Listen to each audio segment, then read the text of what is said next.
welcome to Concepts के लिए वाला है. As you know, I am your physics mentor Ali Arzad Thonio, and today's our topic is about the second law of thermodynamics. That by second law of thermodynamics होता है क्या है? So basically आपके जहन में सवाल आता है that what the second law of thermodynamics is. So basically आप जानते हैं about the thermodynamics. Thermodynamics physics की वो ब्रांच है जिसके अंदर हम ये देखते हैं कि हीट कैसे अदर फॉर्म्स ऑफ एनर्जी इसके अंदर कन्वर्ट होती है, या जिसके अंदर हम ओवरऑल एनर्जी की डिस्कशन करते हैं और उनके लॉज जैसे law of conservation of energy, also known as the first law of thermodynamics, second law of thermodynamics, third law of thermodynamics, zeroth law of thermodynamics को हम डिस्कस करते हैं, या जिसमें हम हीट और टेम्परेचर के रिलेशंस को डिस्कस करते हैं. उस फिजिक्स की ब्रांच को हम थर्मोडायनामिक्स कहते हैं. फर्स्ट ऑफ ऑल इसको नाम ऐसे क्यों दिया गया भाई, thermo and the dynamics. Okay, only and only भाई इसको नाम ऐसे ही क्यों हमने दिया.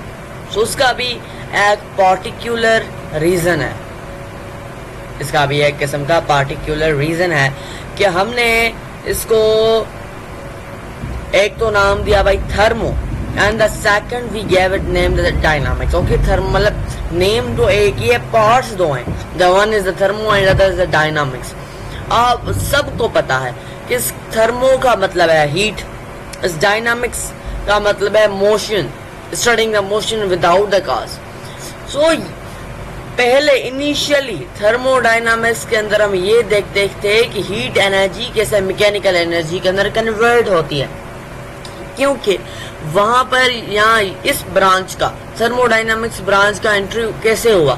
ये ऐसे ही हुआ कि हीट इंजन्स की फॉर्मेशन हुई और इसके अंदर हम हीट एनर्जी को मैकेनिकल एनर्जी के अंदर कन्वर्ट कर रहे थे. सो इस वजह से हमने इस ब्रांच का नाम रख दिया भाई थर्मोडायनामिक्स. अब थर्मोडायनामिक्स एक फिजिक्स की ब्रांच है और हर ब्रांच को, हर थ्योरी को उसके लिए लॉज होते हैं. ठीक है भाई, एक हमने थ्योरी बना ली, thermodynamics is the collection of theories. Okay, उसके अंदर फिर हम थ्योरी के एक्सपेरिमेंट को डेवलप करेंगे. एक्सपेरिमेंट के बाद अगर वो एक्सपेरिमेंट सही है then it will be a law और प्रिंसिपल.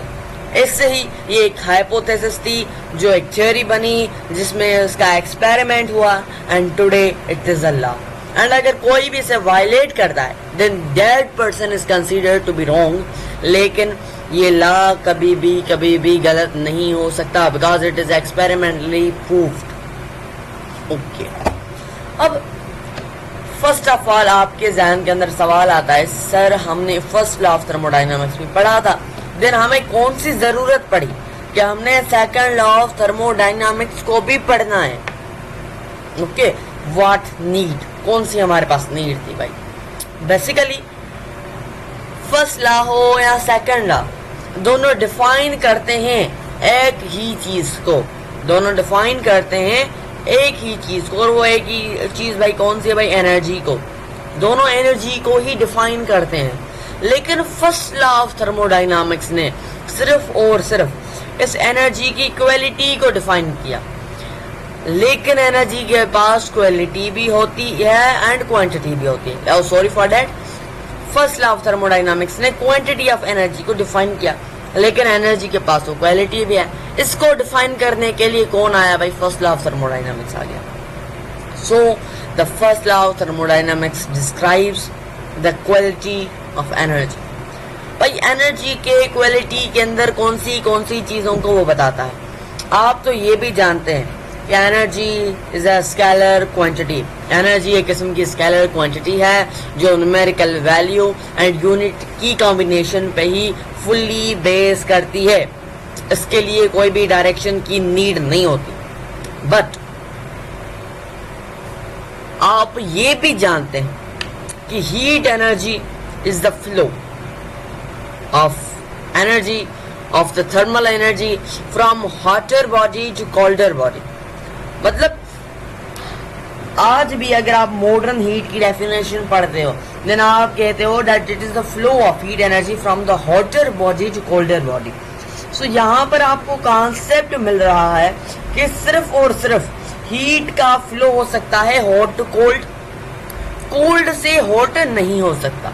मतलब सेकंड लॉ ऑफ थर्मोडायनामिक्स एक सर्टेन डायरेक्शन बताती है और हीट की डेफिनेशन को बनाती है। But first law of thermodynamics ने क्या कहा?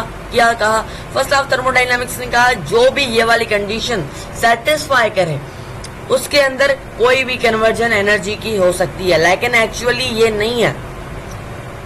अब अगर आप कोल्ड सराउंडिंग से हीट की ट्रांसफर करोगे हॉट सराउंडिंग में, देन क्या ये होगी? बिल्कुल भी नहीं होगी। क्यों नहीं हो रही? बिकॉज ये सेकंड लॉ ऑफ थर्मोडायनामिक्स को वेरीफाई नहीं कर रही, भले वो फर्स्ट लॉ ऑफ थर्मोडायनामिक्स को वेरीफाई कर रही हो। अब जो बेसिक नेसेसरी कंडीशन हो गई वो ये है कि अगर कोई भी आपने एनर्जी के फ्लो को देखना है, एनर्जी को की क्वालिटी एंड क्वांटिटी को देखना है, देन वो एनर्जी कन्वर्जन, वो energy reaction first law of thermodynamics के साथ साथ सेकंड लॉ ऑफ थर्मोडायनामिक्स को भी एक्सेप्ट करें। जैसे hot container to cold container अगर हम जाएंगे तो heat, Q, work done, internal energy वाला फार्मूला तो प्रूव्ड है, मतलब फर्स्ट लॉ ऑफ थर्मोडायनामिक्स इस केस में बिल्कुल है, लेकिन सेकंड लॉ ऑफ थर्मोडायनामिक्स भी इसके अंदर बिल्कुल है। बिकॉज हमेशा चीजें हाई से लो तक जाती हैं, फिर वो बायोलॉजिकल सिस्टम क्यों ना हो, जैसे आपने पढ़ा होगा भाई डिफ्यूजन, ऑस्मोसिस, पैसिव ट्रांसपोर्ट। लेकिन आपने एक्टिव ट्रांसपोर्ट भी पढ़ा होगा, उसको भी मैं यहाँ पर आगे ही डिस्कस करते हैं इन द बायोलॉजिकल टर्म्स, नहीं फिजिक्स के टर्म्स के अंदर। Okay, after that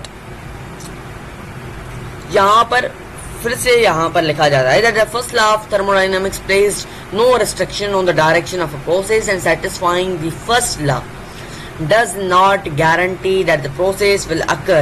Thus, we need another general principle, the second law, to identify whether a process can occur or not. भाई आप कह रहे हैं, the first law of thermodynamics कह रहा है कि अगर कोई प्रोसेस होगा देन उसकी जो हीट एनर्जी जो आप उसको सप्लाई कर रहे हैं वो इंटरनल एनर्जी को बर्थ देगी, उसके साथ साथ वर्क भी डन होगा। लेकिन जब वो प्रोसेस होगा तभी ये इक्वेशन वेरीफाई होगी। लेकिन अब हमें ये कौन बताए कि either this process will happen और this process will not happen? ये हमारे हमको बताने वाला है second law of thermodynamics. Okay, I think that आपको यहाँ तक चीजें समझ में आ गई। उसके बाद आप देख रहे हैं कि हीट की भाई ट्रांसफर हो रही है hot container to cold container. Basically इनके अंदर, इस हॉट कंटेनर के अंदर भाई हॉटनेस भरी हुई है, जबकि इस कोल्ड कंटेनर में भाई कोल्डनेस भरी पड़ी है।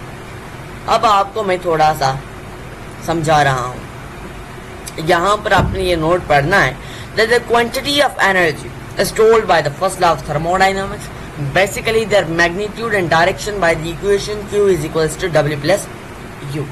Okay. अब यहाँ पर वही सेम चीजें हैं जो मैंने आपको बता दी, फिर भी मैं आपको बता देता हूँ that or the basics of the second law of thermodynamics that will help you so much. Okay. यहाँ पर लिखा गया है भाई अगर कोई भी प्रोसेस होगा, if any of the process will happen, then वो तभी होगा जब वो सेटिस्फाई करेगा दोनों first law and second law of thermodynamics को। ओके, और फिर से लिखा गया है कि the second law of thermodynamics also asserts that energy has a quality, because energy के पास क्वालिटी होती है। ओके भाई, एनर्जी के पास क्वालिटी है। इक्वालिटी का मतलब क्या? ओके, ये आप इसी पैराग्राफ से आप खुद ही अंडरस्टैंड कर जाएंगे। एंड ये जो एनर्जी की क्वालिटी है उसको प्रिजर्व करने के लिए भाई इंजीनियर्स को हेडेक होता है, एक मेजर कंसर्न होता है इंजीनियर्स के लिए कि हम इस क्वालिटी ऑफ एनर्जी को बरकरार रख सकें। जैसे आपने देखा कि हॉट कंटेनर के अंदर जैसी जो एनर्जी थी उसका हाई टेम्परेचर था और उसकी हाई क्वालिटी थी। हाई क्वालिटी होने, अगर मैं कहता हूं भाई the certain body has the higher quality of the energy, इसका मतलब कि अगर उसके पास हायर क्वालिटी है देन उसका टेम्परेचर हाई होगा, उसका टेम्परेचर हाई होगा। अगर उसका टेम्परेचर हाई होगा मतलब उसकी इंटरनल एनर्जी भी हाई होगी एंड पॉजिटिव होगी। और अगर इंटरनल एनर्जी भी है और हीट एनर्जी भी इसके अंदर ज्यादा होगी, अगर ये दोनों चीजें हैं तो वर्क डन भी इसके अंदर ज्यादा होगा, मतलब एबिलिटी टू डू वर्क ज्यादा होगा, और वो जो कंटेनर होगा वो हॉट होगा। ये वाली आपने चीजें याद रखनी है। और अगर मैं कहूँ भाई क्वालिटी लो है किसी भी हीट कंटेनर की, तो आप कहेंगे उसका लो टेम्परेचर है, वो इतना वर्क डन नहीं कर सकता, एंड वो कोल्ड कंटेनर होता है। ओके, अब आपने ये भी सेकंड लॉ ऑफ थर्मोडायनामिक्स के अंदर देखा कि इधर ये प्रोसेस होगा कि ये प्रोसेस नहीं होगा। मतलब सेकंड लॉ ऑफ थर्मोडायनामिक्स हमें थ्योरेटिकल लिमिट्स प्रोवाइड करते हैं कि भाई इतनी ही चीजें होंगी, इसके बाद वाली चीजें नहीं होंगी, ये वाली चीजें होंगी, ये वाली चीजें नहीं होंगी।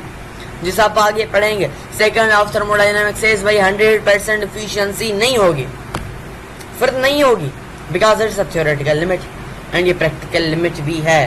ओके, अब यहां पर आपने आना है। ओके, अब थर्मल एनर्जी रिजर्वायर्स। अब आपने देखा कि आपकी हीट जो थी वो हॉट बॉडी के अंदर कंसंट्रेटेड थी, ज्यादा हीट आपकी हॉट बॉडी के अंदर थी, और थोड़ी सी हीट का मतलब थोड़ा सा टेम्परेचर, लो टेम्परेचर था आपकी हॉट बॉडी के अंदर। मतलब आप ये समझ सकते हैं कि हाई टेम्परेचर को स्टोर किया जाता है, इस हाई टेम्परेचर को रिजर्व किया जाता है इस हॉट बॉडी के अंदर, जबकि इसके लो टेम्परेचर को भी रिजर्व किया जाता है इस कोल्ड बॉडी के अंदर। मतलब ये टेम्परेचर के रिजर्वायर्स हैं। और टेम्परेचर किस वजह से प्रोड्यूस होता है भाई? टेम्परेचर हीट की वजह से प्रोड्यूस होता है। और हीट किसकी वजह से प्रोड्यूस होती है भाई? हीट थर्मल एनर्जी की वजह से प्रोड्यूस होती है, और थर्मल एनर्जी की यहाँ पर रिजर्वेशन होती है। मतलब ये जो हॉट बॉडी थी या ये जो कोल्ड बॉडी थी, these are nothing but the thermal energy reservoirs. हमने इनको एक स्पेसिफिक टर्मिनोलॉजी दे दी, they are the thermal energy reservoirs. अब थर्मल एनर्जी रिजर्वायर्स बेसिकली तो पॉसिबल होते हैं, दीज आर रियल केसेस, ये कोई भी आइडियल बात नहीं है। बट जो आप थियरीज के अंदर थर्मल एनर्जी रिजर्वायर्स को पढ़ते हैं वो basically idealised thermal energy reservoirs होते हैं, बिकॉज उनकी हीट कैपेसिटी इन्फिनिटी होती है। और जब हीट कैपेसिटी इन्फिनिट हो ही नहीं सकती, then how? Because it's an ideal case. क्योंकि हमने इनकी स्पेसिफिक हीट कैपेसिटी आइडियल क्यों रख दी? ये कहते हैं आप हमसे कितनी भी थर्मल एनर्जी ले लें, हमारा टेम्परेचर, हमारा हीट कंटेंट सेम का सेम रहेगा। ओके, अब हम पढ़ते हैं भाई क्या है ये। अब जो आइडियलाइज्ड थर्मल एनर्जी रिजर्वायर है, that is our whole universe. Okay, अब थर्मल एनर्जी रिजर्वायर्स एक किस्म की हाइपोथेटिकल बॉडीज हैं जिनके अंदर बहुत ज्यादा थर्मल एनर्जी कैपेसिटी होती है।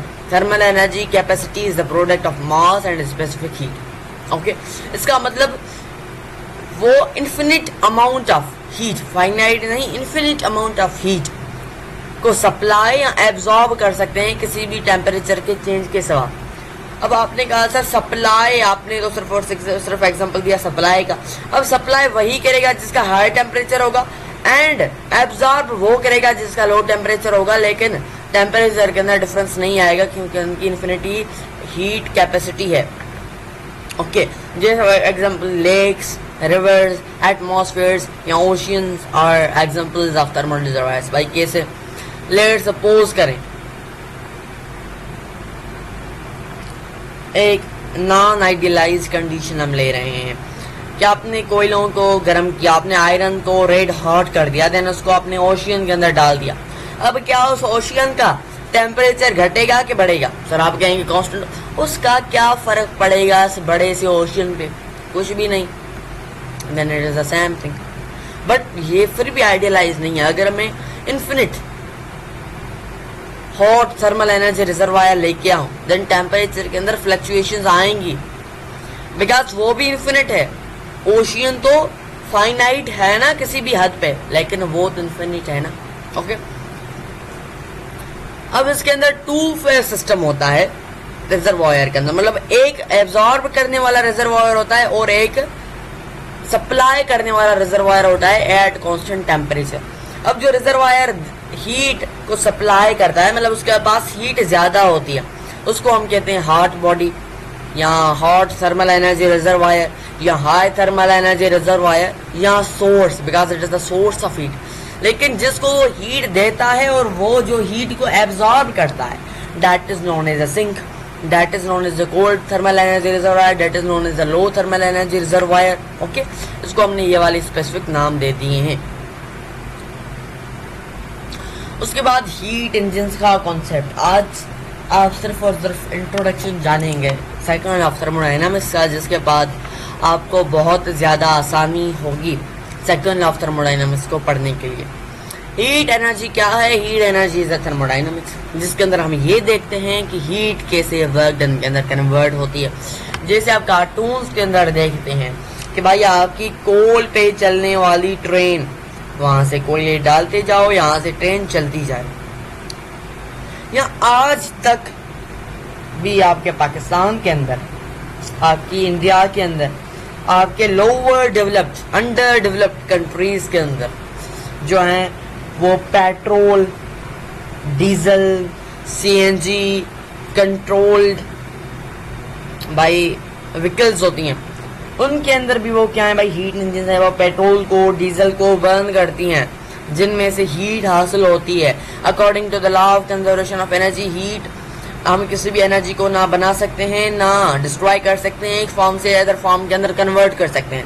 सो हीट को हमने बनाया तो नहीं, इस पेट्रोल की केमिकल एनर्जी को कन्वर्ट किया हीट को, और अब इस हीट को कन्वर्ट करेंगे मैकेनिकल एनर्जी में, साउंड एनर्जी में, हीट एनर्जी में, लाइट एनर्जी के अंदर। ओके, अब हीट एनर्जी की कौन सी खुसूसियात है? सो हीट एनर्जी के अंदर यह सेम चीज़ है भाई कि इसकी 100% एफिशिएंसी नहीं होगी, ये रिवर्सिबल भी हो सकती है, इरिवर्सिबल भी हो सकती है, या आप आगे जाकर समझेंगे। इसके अंदर हाई टेम्परेचर सोर्स भी होता है, लो टेम्परेचर सिंक भी होती है, एंड ये जो हीट है वो वर्क भी प्रोड्यूस करती है। हमारा बेसिक फंडा होता है भाई वर्क को प्रोड्यूस करना, वर्क डन करना, लेकिन उसके साथ साथ इंटरनल एनर्जी भी डेवलप हो जाती है। यही इसकी बेसिक प्रिंसिपल्स हैं। जैसे यहाँ पर एक कॉम्प्लेक्स डायग्राम दिया गया है और यहाँ पर एक सिंपलर डायग्राम दिया गया है। This is a complex diagram, भाई क्या क्या क्या क्या हो रहा है, लेकिन आप फिलहाल इसको समझें। भाई सोर्स है TH, आपने पेट्रोल को बर्न किया, ऐसे नहीं। ओके, आप लेट कंसीडर करें भाई एक हीट का सोर्स है, उस हीट के सोर्स से एनर्जी आ रही है हीट इंजन में, मतलब यहाँ पर आप समझ लेते हैं कि यहाँ पर पेट्रोल बर्न हो रहा है और उसकी एनर्जी, उसकी हीट एनर्जी सप्लाई हो रही है टू द हीट इंजन। अब ये हीट इंजन क्या हो रही है, ये हीट इंजन खुद हॉट हो जा रही है, खुद हॉट हो जा रही है, हीट इंजन के अंदर हीट एनर्जी आ गई। अब हीट एनर्जी में कुछ तो ये हीट एनर्जी खुद ही हॉट हो जाएगी, मतलब कुछ क्यू तो उसने वेस्ट कर दी, और अगर ये हॉट हो रही है तो ये कुछ क्यू को क्या करेगी, सिंक के पास भेजेगी for the coldness for, and other जो बचाई हुई है भाई उसको वर्क डन के अंदर कन्वर्ट कर देगी। मतलब कि ये जो आपने जो ये क्यू इंटर की वो दो हिस्सों में कन्वर्ट हो गई, एक तो वो हीट जो सिंक के पास गई, दूसरी वो हीट जो वर्क डन को कन्वर्ट करने में चली गई। भाई फ्रिक्शन भी होगा, हीट इंजन खुद भी हॉट होगी। ये वाली नॉन आइडियलाइज्ड कंडीशन है, लेकिन ये आइडियलाइज्ड इंजन है। ओके, सो इसके अंदर हम देख सकते हैं, क्या देख सकते हैं कि भाई क्यू इन बराबर है W net plus Q out. So W net किसके बराबर होगा, W नेट बराबर है क्यू इन, जो आपने हीट इंटर की उससे माइनस करेंगे क्यू आउट। तो यहाँ पर प्लस नहीं आएगा, आपने ये वाली चीज ध्यान में रखनी है, यहाँ पर प्लस नहीं आएगा, यहाँ पर आएगी माइनस, डिफरेंस फाइंड करेंगे। ओके, यहाँ तक आपको अगर समझ में आ गया देन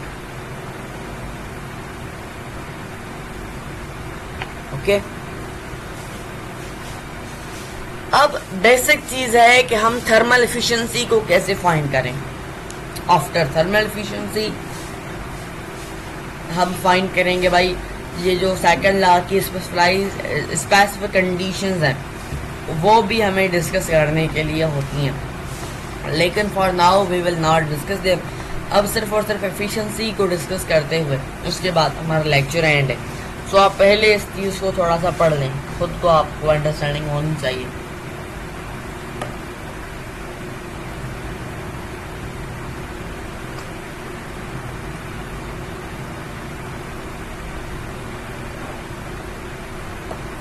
ओके अब एफिशिएंसी हर किस्म के इंजन की होती है, लेकिन थर्मल एफिशिएंसी सिर्फ और सिर्फ हीट इंजन की होती है। एंड दिस थर्मल एफिशिएंसी आप जानते हैं कि भाई अगर मैं आपकी एफिशिएंसी फाइंड करूं, आपकी एफिशिएंसी मतलब आपकी परसेंटेज, वो बराबर होती है output upon input.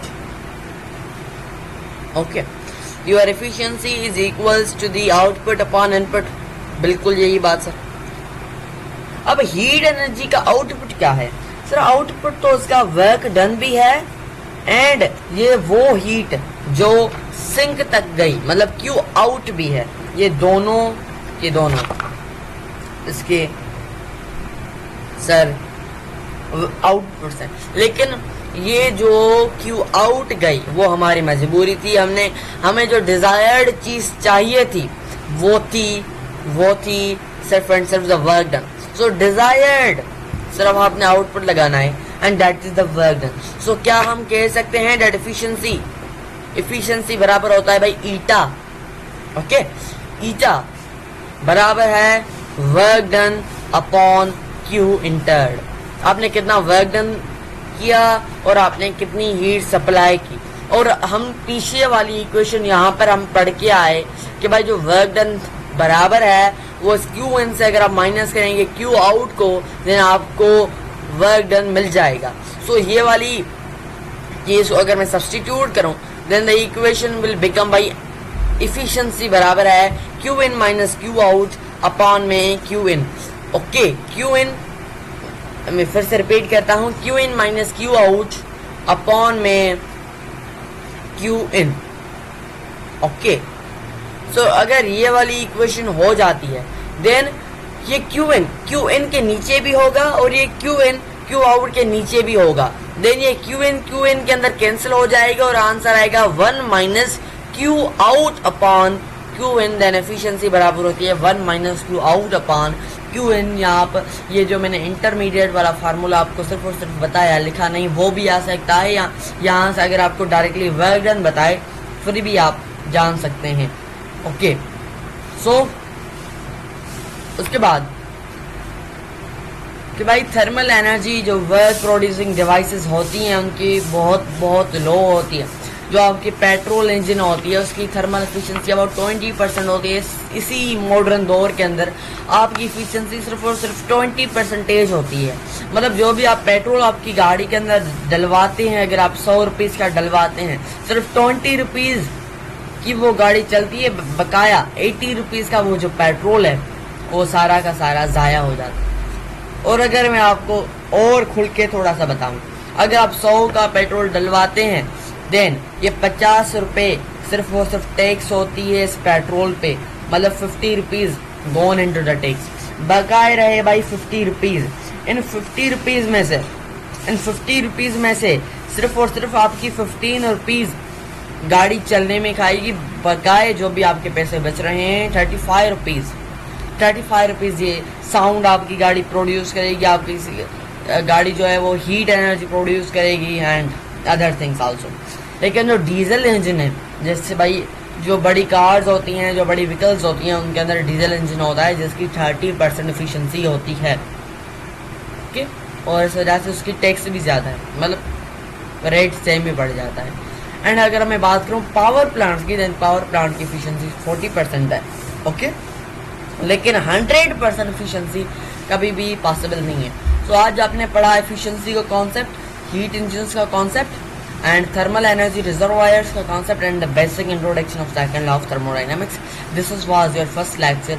So Allah Hafiz and take care of yourself. अब हम दूसरे केस के अंदर क्या पढ़ेंगे भाई, स्पेसिफिक जो भी कंडीशंस हैं, स्पेशल केसेस हैं आपके सेकंड लॉ ऑफ थर्मोडाइनमिक्स के, जैसे केल्विन प्लैंक स्टेटमेंट या क्लासियस स्टेटमेंट, और इन दोनों की एप्लीकेशंस को जो है हम डिस्कस करेंगे और इंशाल्लाह ताला चैप्टर को एंड करेंगे इन थर्ड लेक्चर के अंदर हम। और इसी सेकंड लेक्चर के लास्ट के अंदर हम कार्नोट साइकिल का भी आपको इंट्रोडक्शन दे देंगे। Okay, and I will merge these two lectures and provide to you, then आपको एक आसानी होगी कि भाई एक और के अंदर आपको एक बेसिक फंडामेंटल डिटेल इंट्रोडक्शन हो जाएगा about the second law of thermodynamics. Then please subscribe, like and share, and also share your thoughts with us through the comments.